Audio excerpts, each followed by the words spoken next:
after 10 p.m. Do you know where your children are? Right now on the 10 o'clock news. Picture perfect weather for the holiday weekend, and many chose to stay in the city because of it, so they stayed to celebrate. And it's not all cheers and smiles at MetLife Stadium today for the FIFA Club World Cup. Some fans saying they nearly missed the entire match because of nightmare traffic. But first, the horror still playing out in Texas tonight as a desperate search is underway for dozens of missing girls swept away in flash flooding. Welcome to the 10 o'clock news. I'm Arthur Chien. At least 27 campers from a beloved all-girls summer camp along the Guadalupe River in Texas remain missing tonight. Fox 5 Stephanie Bertini is live in the newsroom right now with details on the desperate search for those children. Stephanie. Arthur, good evening. Heartbreak, destruction, and confusion in Texas as many are displaced. The deadly side of Mother Nature revealed this weekend. This view from above shows the devastation in parts of Texas as destructive flooding swept through the central part of the state. A wall of water blasted down a river in the Texas Hill Country. The storm killed at least 43 people, including 15 children. Rescuers are in search of more than 24 children from a girls' camp and many others missing. The fast-moving waters rose 26 feet in just 45 minutes yesterday, washing away homes and vehicles. Then, torrential rains continued pounding communities outside San Antonio today. We will be relentless in going after and ensuring that we locate every single person who's been a victim of this flooding event. We're not going to stop today or tomorrow. We will stop until the job is completed. Texas Governor Greg Abbott at a news conference today alongside other officials, including Department of Homeland Security Secretary Kristi Noem. Know that President Trump is absolutely heartbroken by what has happened here in Texas, and the loss of life is absolutely devastating to him and Melania. He is absolutely committed to using all the resources of the federal government to help unify families, rescue all those that are still missing, and return those who maybe we will recover back to their families as soon as possible. Rescue workers using helicopters, boats, and drones to look for victims and to help those stranded. Texas Governor Greg Abbott signed an initial disaster declaration and then extending it today to expand the disaster area. The governor also signed a request, Arthur, for a federal disaster declaration from the president. And meanwhile, we're hoping the rain stops there. Thank you so much, Stephanie. Well, here locally, another shark sighting at Rockaway Beach. This is the second in just 2 days. The NYPD saying the shark was spotted around 6 p.m., prompting authorities to close the beach for the remainder of the day. The animal was roughly 100 feet away from two people who were swimming. NYPD drones followed the shark, which eventually swam back out to sea. This weather has many people heading to the beach. Audrey Puente is here with the forecast. Good day for football, and we're talking about the other football. It was a preview of what is to come for the World Cup next year. Real Madrid defeating Dortmund in the quarterfinals of the FIFA Club World Cup. Fox 5 Jessica Formoso is live at MetLife Stadium right now, where some fans ran into a different problem, traffic issues. How's it going, Jessica? Yeah, Arthur, that's right. Some fans got here at the very end of this match. They spent hundreds of dollars to see this game, only to be sitting in traffic, not being able to get into the stadium parking lot. One woman tells me that she was detoured and then rerouted. That said, though, it was still a great game. A lot of excitement here today.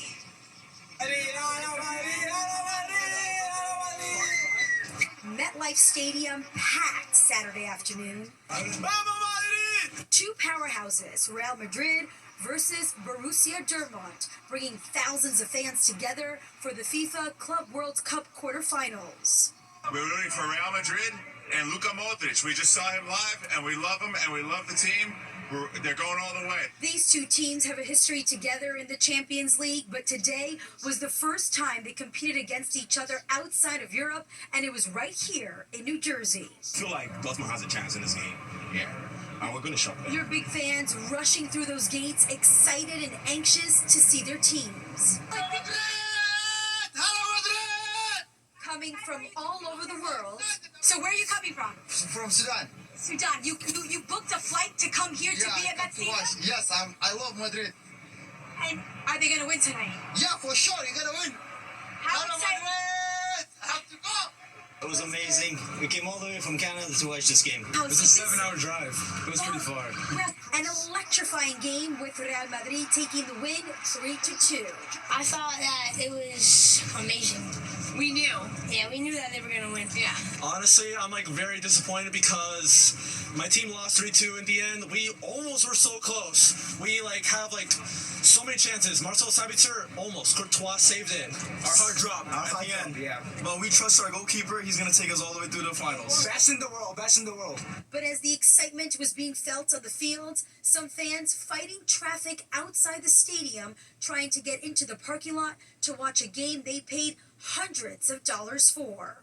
Yeah, it's about 600. $600 for your ticket. Yeah. And you just got here. After this, it's already the second half, so I'm about to go watch 10 minutes of the game. That's it. It was over an hour after the game started that Sully and Jankel finally got to the stadium. We was going one way and then they detoured everybody to go another way. But the cars were basically riding on the side. And it's bad. And you can't even get your money back, so. Now, we reached out to FIFA for a comment on the backup. A spokesperson got back to us saying the following. As seen today, fan interest in this match was very high, and we anticipate more of the same for our semifinal matches next week. We strongly encourage fans to take advantage of mass transit available to ensure they arrive safely and on time to enjoy the thrilling final matches of the FIFA Club World Cup. Now, as for who will Real Madrid face on Wednesday, that will be PSG. The game starts at 3 p.m. right here at MetLife Stadium. We're live in New Jersey tonight. I'm Jessica Formoso, Fox 5 News. Arthur? Thanks so much, Jessica. Meanwhile, tonight, the NYPD is investigating a crash involving 3 vehicles in Ozone Park, Queens. This happened just after 6 this morning on the Belt Parkway near Cross Bay Boulevard. This is Citizen app video of the scene that you're looking at. Investigators say the driver of a BMW lost control, slamming into the divider before careening into 2 other vehicles. 5 people in all, including 4 from that BMW, were rushed to the hospital. Governor Hochul calls congestion pricing a success. The governor's office releasing new data for the first 6 months of the program. They show at least 10 million fewer vehicles entering the congestion relief zone compared to the same period last year. Traffic delays were cut by 25% and crashes decreased by 14%. The data also shows rush hour delays in the Holland Tunnel are down by 65%, and that public transportation ridership has reached a post-pandemic record high. Federal authorities are urging private pilots to not fly over Bedminster this weekend. A fighter jet was scrambled this afternoon to intercept a civilian aircraft that entered the restricted space in New Jersey. NORAD says this happened just before 3 o'clock. The fighter jet safely escorted the plane out of that area. This was the 4th restricted airspace violation of the day, and it wasn't the last. NORAD says another incursion happened a little bit later, making for 5 unauthorized entries in a single day over presidential airspace. The agency is urging pilots to check flight restrictions before taking off. Elon Musk announcing he's creating a new political party. Musk posted today the America Party is formed. The announcement comes after President Trump signed his tax cut and spending bill, signing it into law yesterday. Musk, who led the Department of Government Efficiency under the Trump administration and later had a very public falling out with Trump, strongly opposed that bill, calling it an insane spending bill that will explode the U.S. deficit. But so far, it is unclear if the America Party has officially registered with the Federal Election Committee.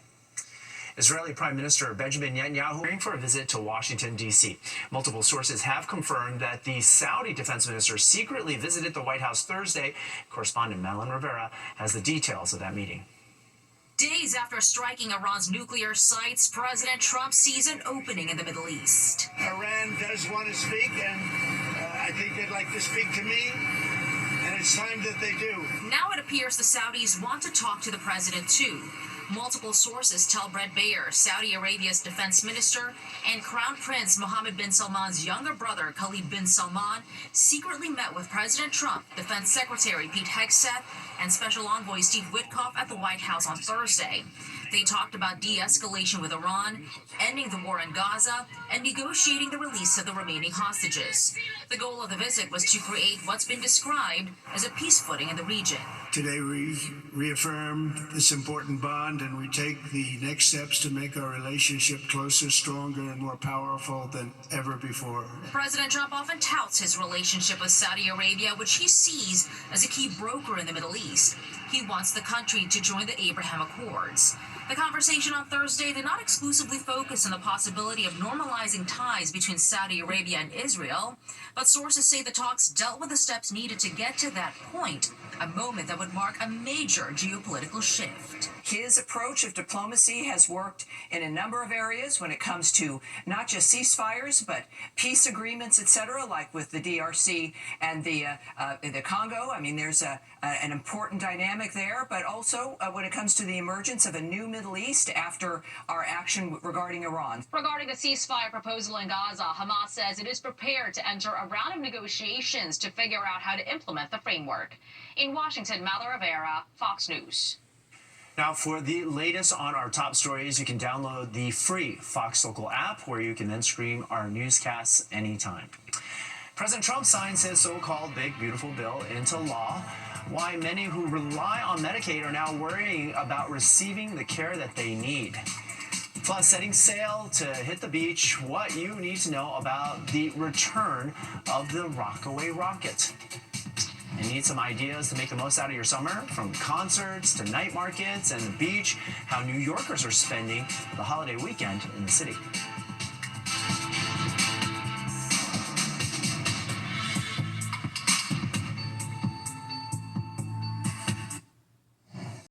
You're watching the 10 o'clock news.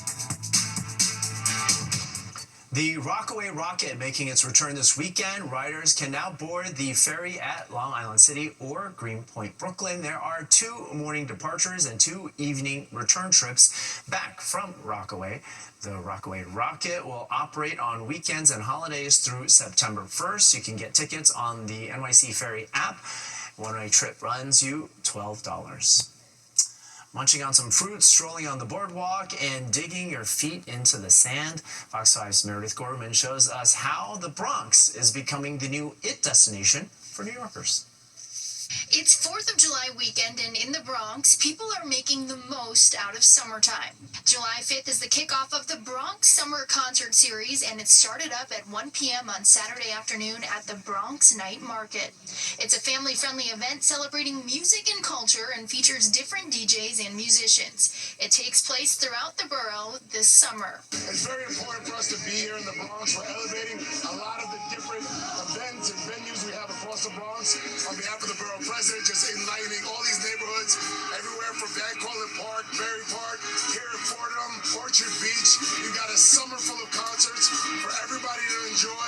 Come on out and enjoy the Bronx. At Orchard Beach in the Bronx, people packed the area playing basketball and other sports, grilling and having picnics, sunbathing on the sand under beach umbrellas, and cooling off in the water on this beautiful 85-degree sunny afternoon. It's a beautiful beach. It is. Great people. The music is crazy, but it's good. Oh, that's beautiful. The weather is perfect. Best place to be, Orchard Beach, Hoops in the Sun tournament for their 25th anniversary. Can't sit there and beat it.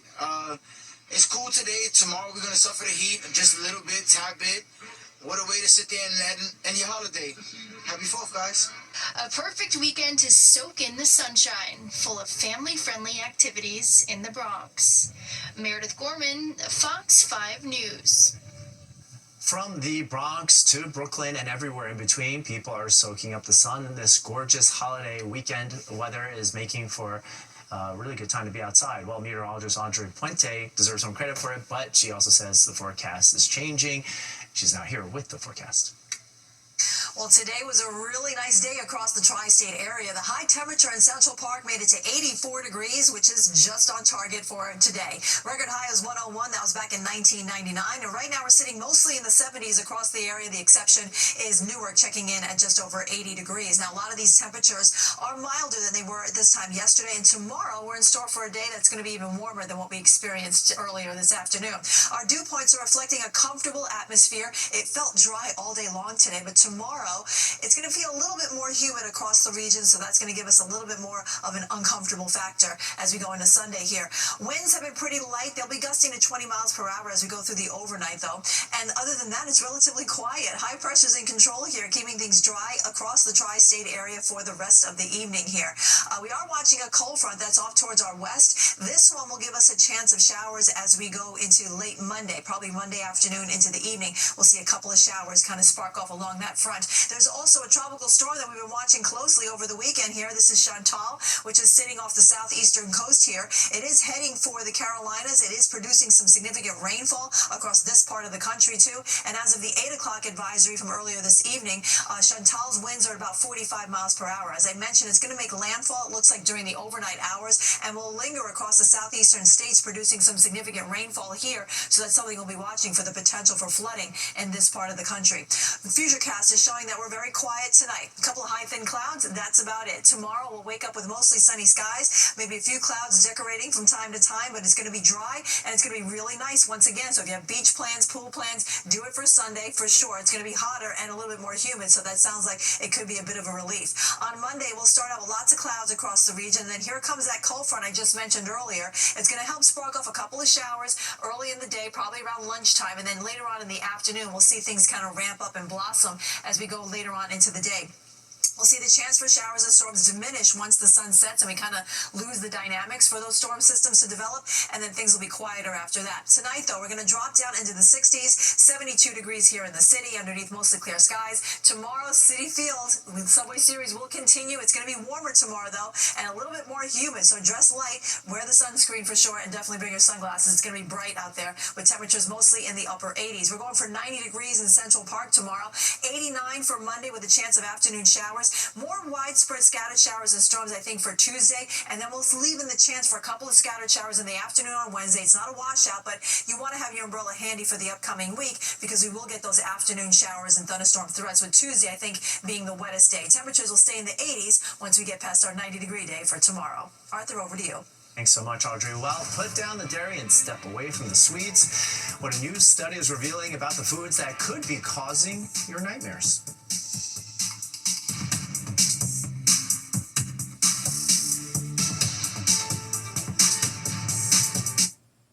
Successful 4th of July for President Donald Trump as Congress makes his Independence Day deadline to get the so-called big, beautiful bill onto his desk. The president signing the massive tax cuts and reductions to social net programs like SNAP, Medicare, and Medicaid. Chris King introduces us to one woman who could be impacted. Cassandra Alexander Green is 66, retired, and lives with autoimmune deficiencies. I have a medication that I take that is $6,000 for 2 shots a month. Alexander Green takes home less than $900 a month. She says Medicaid is her lifeline. Totally depend on it when it comes to my health care. Republicans in Congress pushed through President Trump's massive spending and tax cut bill. It'll slash nearly $1 trillion from Medicaid, health insurance for disabled Americans, low-income children, and families. We're sort of celebrating like the biggest bill of its kind ever signed, and it's going to make this country into a rocket ship. It's going to be really great. And this bill really delivers on the rest of those promises to get this country back on track, to bring hope back to people who want to control their own destiny. The bill requires many people from 19 to 64 to work, go to school, or perform 80 hours a month of community service to qualify for Medicaid. It also reduces taxes states can impose on hospitals, potentially cutting state Medicaid funds. The Congressional Budget Office projects 12 million Americans will lose coverage over the next decade. We're looking at upwards of 750,000 Georgians losing access to health care. Leah Chan is with the Georgia Budget and Policy Institute. She says the impending cuts put hundreds of thousands of Georgians at risk. It means more Georgians saddled with crushing medical debt and the inability to see the doctor, fill prescriptions, and stay healthy. Well, that was Chris King reporting. Now, Republicans say the bill was crucial because the tax changes under President Trump's first term were set to expire at the end of this year. Now, it's not just New Yorkers enjoying summer on our local beaches. We've got what you need to know about recent shark sightings and how authorities are working to keep swimmers safe.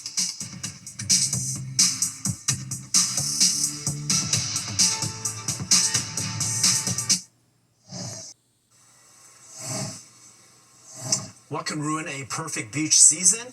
Well, of course, shark sightings. In the last 2 days, 2 sharks have been spotted at Rockaway Beach. They were spotted by NYPD drones. But fear not, or fear less anyway, for Rockaway is not the only beach taking action to keep swimmers safe. Fox 5's Jody Goldberg dives in and shows us the new precautions being taken on Long Island. From drones to lifeguards on the lookout. 2 or 3 times in the morning, 2 or 3 times in the afternoon. Surveillance is stepping up along Long Island shoreline after a 20-year-old woman was bitten in the leg and foot by a shark. The shark was probably thinking they were, eating bait or bunker fish, and then, unfortunately, they grabbed this woman's leg, her left leg, and bit her. Based on the bite, officials believe it was a juvenile sand tiger shark, but to prevent other encounters, they're using technology and teamwork. As soon as someone sees anything even questionable, we'll have it called into park operations. Utilizing lifeguards, swimmers will be removed from the water at that location. We do have an integrated communication system. We work very closely with the other municipalities, as well as we work very well with the city of New York. There have been more than 10 reported shark bites on Long Island over the past 3 years, but more sightings don't necessarily mean more sharks. The fact that we have so many baby sharks here on Long Island is a good indicator. It's a good habitat for them. Researcher Greg Metzger says the booming bunker population is what's bringing the sharks closer to shore. Predators follow the prey. So when you have a really good food source like these menhaden, you're going to have predators that follow them. While some beachgoers feel safe, Life's a gamble. It's not like I'm going deep. others are choosing not to swim. I never go in the ocean. Now, officials say you can swim in the ocean, but do so where lifeguards are on duty. And if you see a school of fish, maybe get out for a little bit. That may indicate that a larger predator is following behind. At Jones Beach, Jody Goldberg, Fox 5 News. I'm getting out if I see a drone. Well, a year from now, we will be celebrating America's 250th birthday. So in our latest installment of That Was the News Then, we're showing you how Fox 5 covered the bicentennial back in 1976.